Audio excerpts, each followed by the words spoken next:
So a brother says, we see many expat families in Saudi Arabia sending their daughters, 17 years plus, all alone to foreign countries like the US, the UK, for higher education. Under what conditions is this permissible?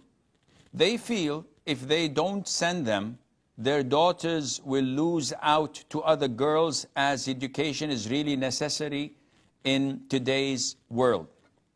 First of all, the biggest problem is when we do not estimate, understand, calculate well what is included in the equation. As Muslims, what is our priority? Entering Jannah. As Muslims, are we supposed to follow our whims and desires or Sharia? Definitely Sharia. As Muslims, is it best to fall into an illness or a disease, or to take your precautions from the very beginning and avoid it? Nobody says, let's fall in the disease and get the treatment afterwards. Definitely protection, taking your precautions is far better than falling into the disease and then acquiring and seeking medication. Now, a woman, a girl, what is she obliged to do? Where in the Quran does it say she has to pursue her academic teachings? She has to learn. She has to get a degree or a master's or a PhD. It doesn't say that.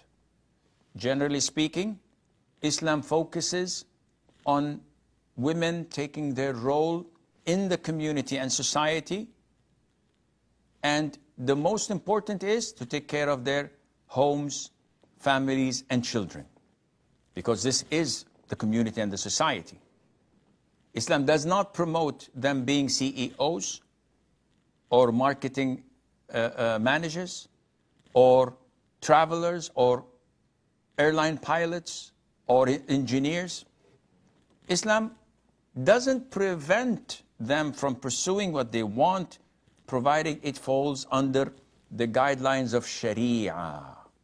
And this is the most important thing. So now we go back to how to set the parameters of the problem to understand the problem. When you say that a lot of the families send their girls unattended to kafir countries to pursue their studies because they don't want them to fall short or to lose out to other girls, as education is important for women and for girls nowadays. It's a necessity. This is not true. If you mean that certain men demand and require that the woman they are to get married to must have a bachelor degree or a master's, then this is, yeah, true. Not all men demand this. Most men demand that a woman is righteous, practicing, beautiful, well-behaved, knows how to take care of children, knows how to take care of her husband. Her diploma or degree is good for decoration of the wall. It does not add any value to her marriage. Some men want a working woman who would pay and share the rent and the bills. A real man doesn't accept this. So a sensible woman would not look for such a suitor. Therefore, what is happening at the moment, where families are sending their girls unattended to kafir countries, is a grave mistake. And it indicates to you that it's a mistake that Allah Azza wa Jal prohibited a woman from traveling alone without a male mahram accompanying her. Allah Azza wa Jal prohibited a woman to get married without the approval and consent of her guardian, so that her decision making would be more logical and acceptable than when she makes it on her own.